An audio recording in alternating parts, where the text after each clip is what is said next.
Bem-vindos ao projeto Recapitulando, onde buscamos lembrar ou relembrar de assuntos bíblicos já estudados, tirando assim dúvidas frequentes sobre vários assuntos, e assim mantendo a pureza e santidade dos ensinos de Deus.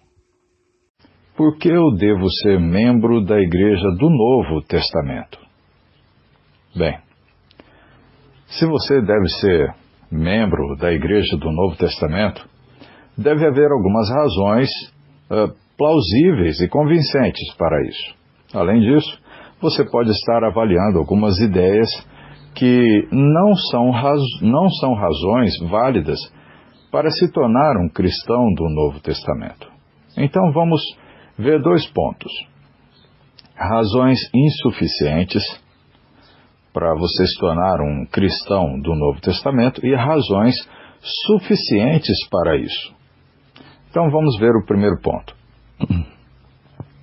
Razões insuficientes. Algumas razões para uma pessoa se tornar membro da igreja são insuficientes. Se você é membro da igreja do nosso Senhor, porque ela é popular na sua comunidade, você não é um verdadeiro seguidor de Cristo. Às vezes, a igreja do Senhor é popular, contando com a simpatia de todo o povo, como nós sabemos de Atos capítulo 2 e 47, mas na maior parte das vezes o mal é popular e a igreja do nosso Senhor recebe olhares de censura. Isso nós podemos ver em 1 João capítulo 5, versículo 19, sabemos que somos de Deus e que o mundo inteiro jaz no maligno. Bem, portanto, se você escolhe a sua religião por causa de alguma popularidade temporária que ela tem, você está redondamente mal informado. Se você é tentado a se tornar cristão, porque acredita que isso o ajudará a progredir financeiramente, está pensando de modo errado também. Quem se lança nessa tentativa não pode se tornar um cristão de forma alguma. Está simplesmente se submetendo a um conjunto de regras a serem obedecidas. Embora os seus atos enganem outras pessoas, Deus conhece a situação do seu coração. Então, uma pessoa com tais motivos pode ter seu nome acrescentado a uma lista de membros, mas não ao livro da vida. Agora, mais uma outra razão insuficiente. Embora sentimental, para ser membro da igreja é o fato de seus parentes também serem membros. Bem, você não é o que deveria ser se não fosse por sua mãe. Mas se permitir que ela tome por você as decisões sobre a sua vida espiritual, terá um caso de idolatria humana, que poderíamos chamar de madrelatria. Então, considere o que Jesus disse em Mateus 10, 34 até o 37. Veja. Não penseis que vim trazer paz à terra. Não vim trazer paz, mas espada. Pois vim causar divisão entre o homem e o seu pai, entre a filha e a sua mãe, e entre a nora e a sua sogra.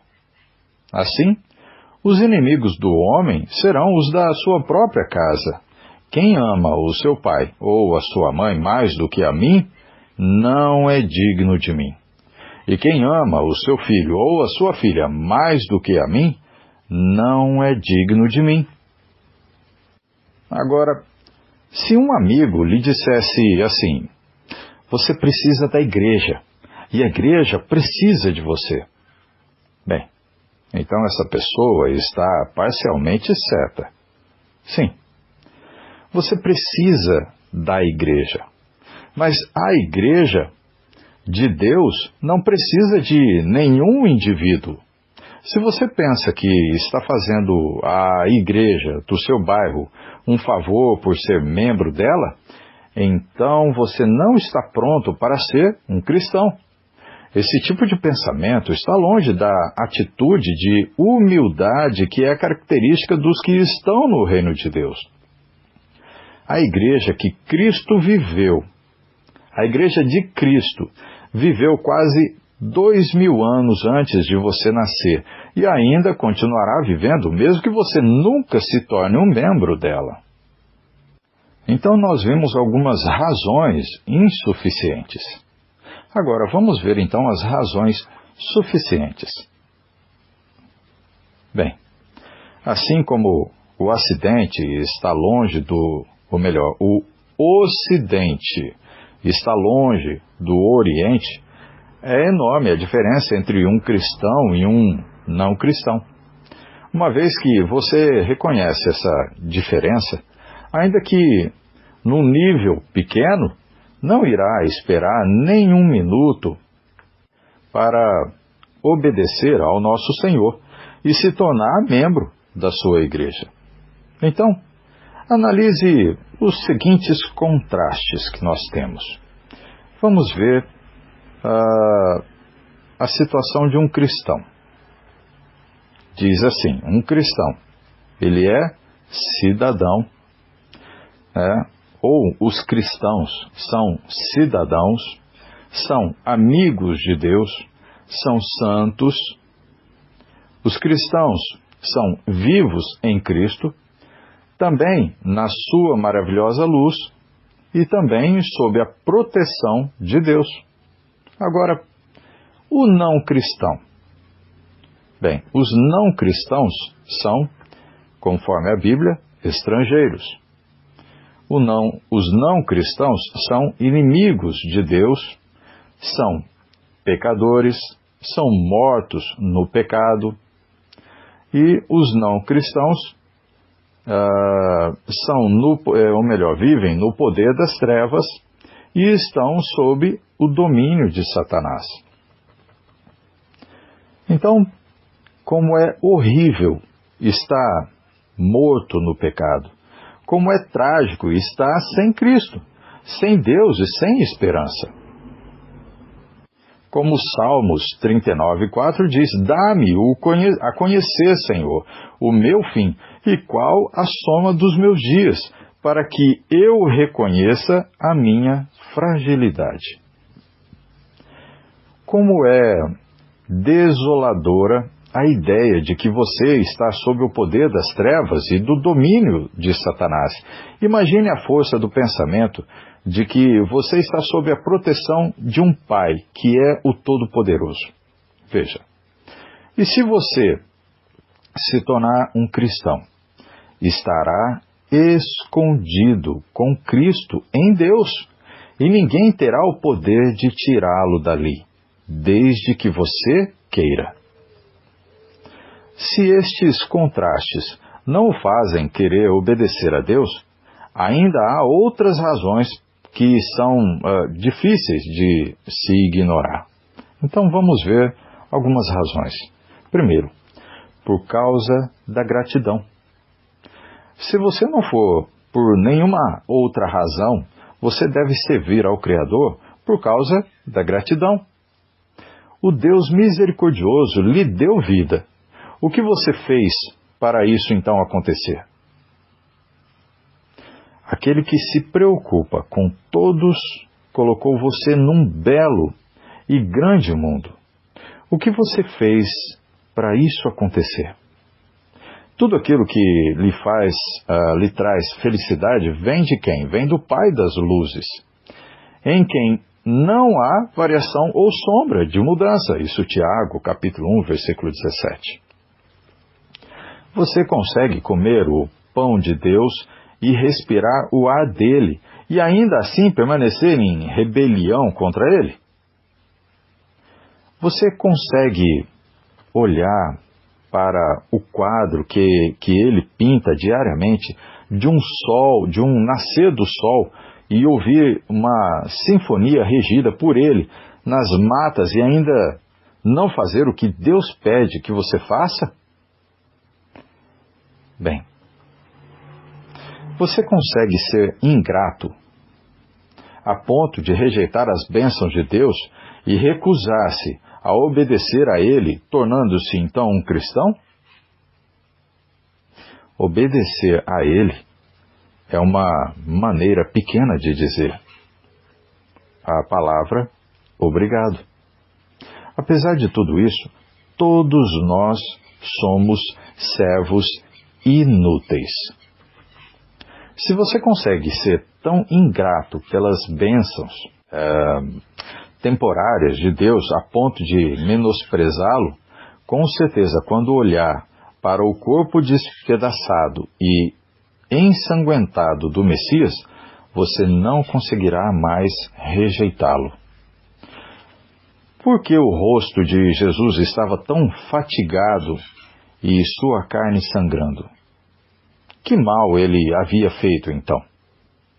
Bem, Isaías 53:4 diz assim: certamente ele tomou sobre si as nossas enfermidades e as nossas dores levou sobre si. Bem, verdadeiramente o amor de Cristo deve constranger você, pois o amor de Cristo nos constrange.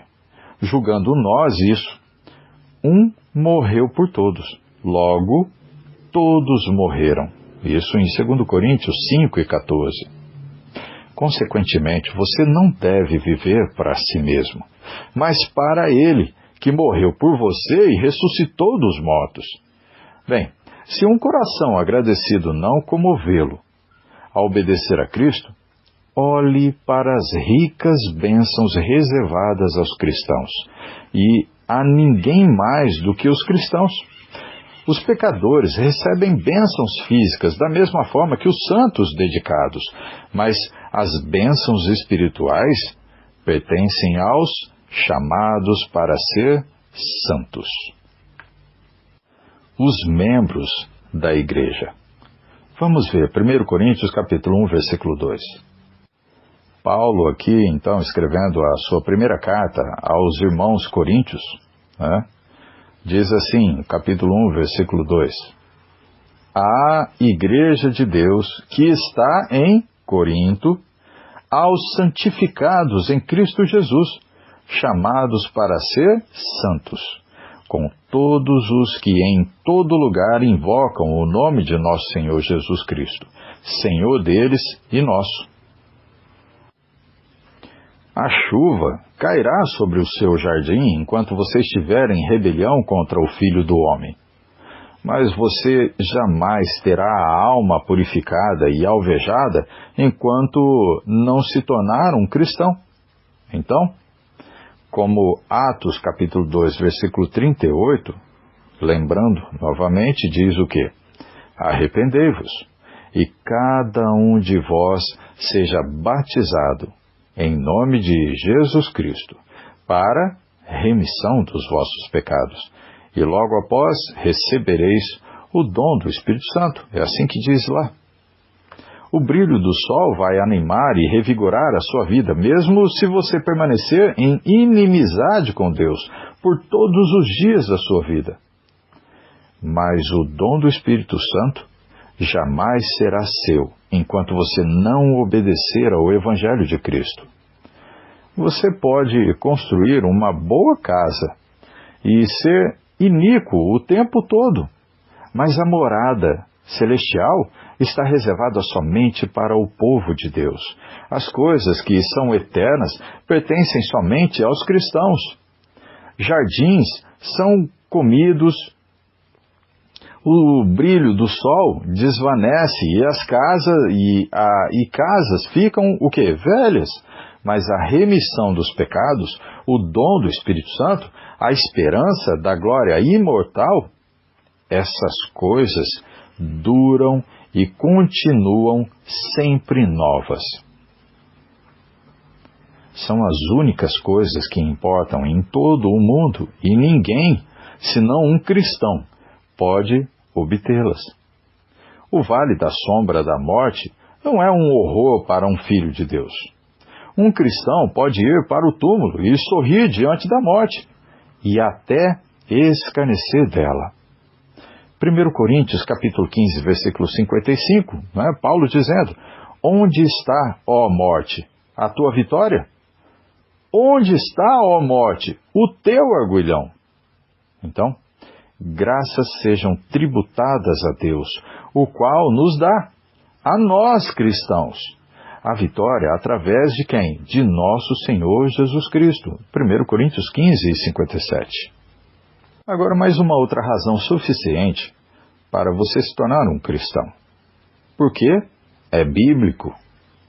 Uma das razões, ou melhor, uma das melhores razões que eu conheço para ser membro da Igreja do Senhor Jesus Cristo é o fato de poder ler sobre ela na Bíblia. Para mim, isso é muito significativo.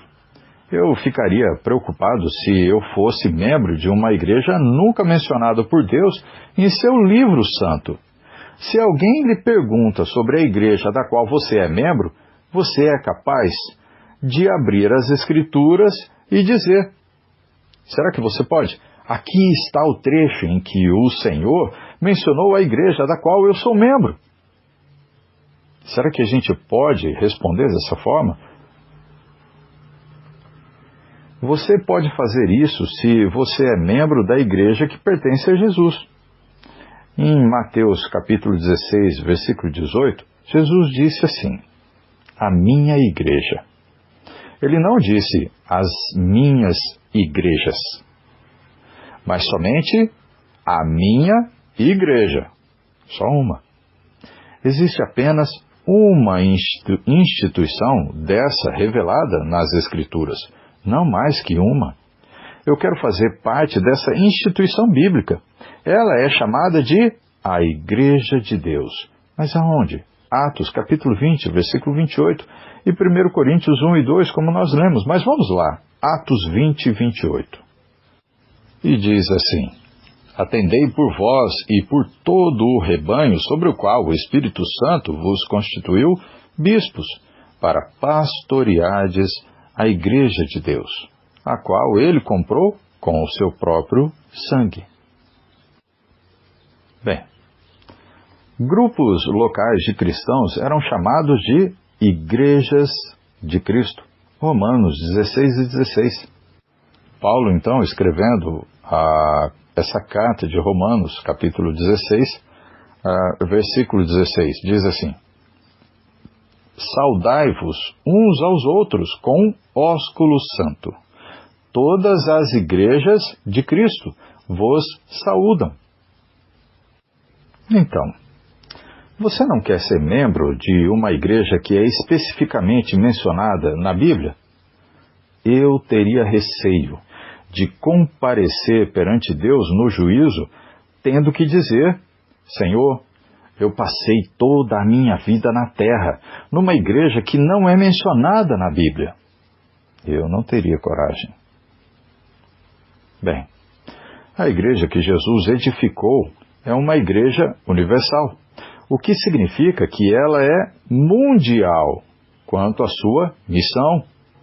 A igreja do Nosso Senhor é uma igreja batista, pois ela pratica o batismo de pecadores. A igreja da qual você lê na Bíblia faz coisas metodicamente, de modo ordeiro. A igreja de Cristo tem uma liderança de presbíteros, pastores. A igreja de Deus é congregacional, pois cada congregação é independente e cuida dos seus próprios interesses. A igreja do Novo Testamento, comprada com sangue, é uma igreja episcopal, pois ela tem bispos em cada congregação. A instituição do Senhor é uma igreja adventista, pois ela está constantemente à espera da vinda do Senhor. A igreja de Jesus é uma igreja de irmãos. Ela é composta por irmãos unidos. Ela é evangélica. pois crê na obra missionária. Ela é uma associação de amigos. É uma igreja santa. Ela é composta de cristãos. Todavia, a igreja do Novo Testamento nunca é chamada por nenhuma dessas designações que nós dissemos aí atrás. Por isso, ela não deve ser identificada por essas denominações que só vieram a existir a partir do século XV ou até depois dela. Bem, na verdade, a igreja mencionada na Bíblia não tem nome. Se você diz o cão de João, você não disse o nome do cão. Se você diz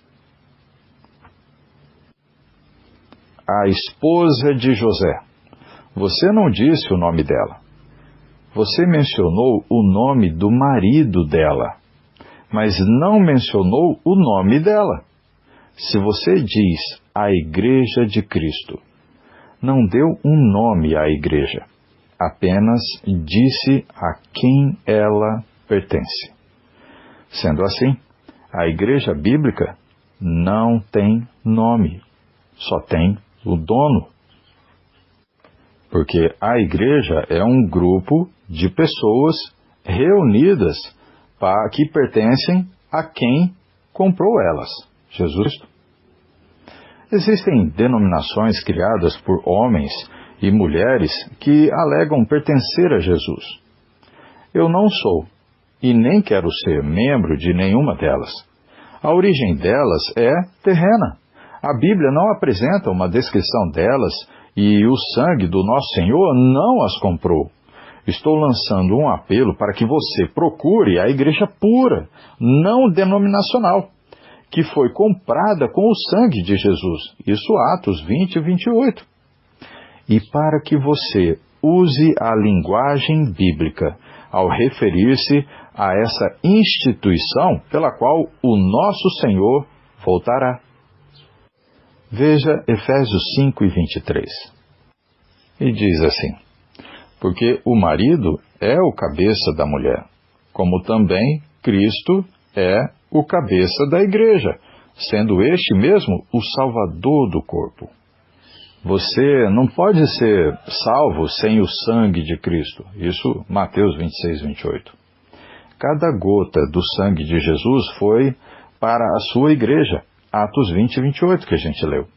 Um dia Jesus voltará, mas virá somente em nome da igreja e da vingança contra aqueles que estão fora da sua igreja.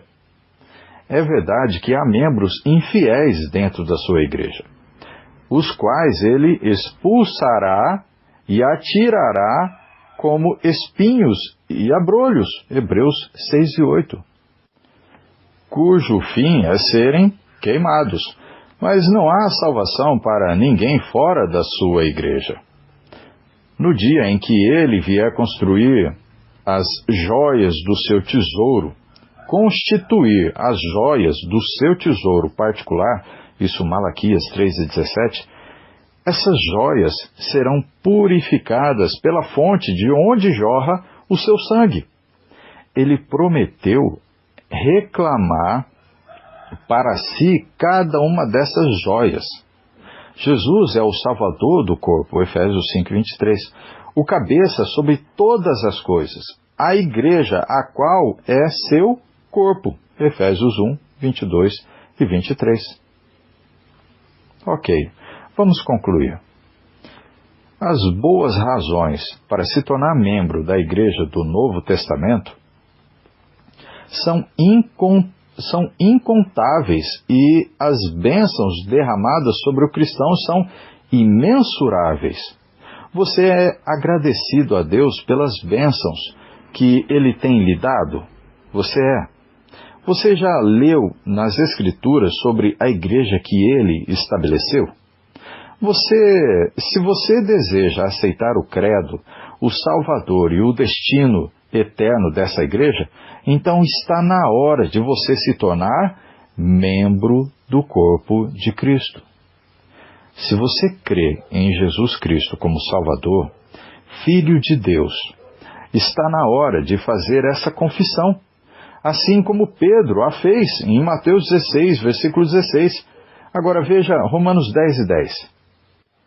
Diz assim: porque com o coração se crê para a justiça, e com a boca se confessa a respeito da salvação.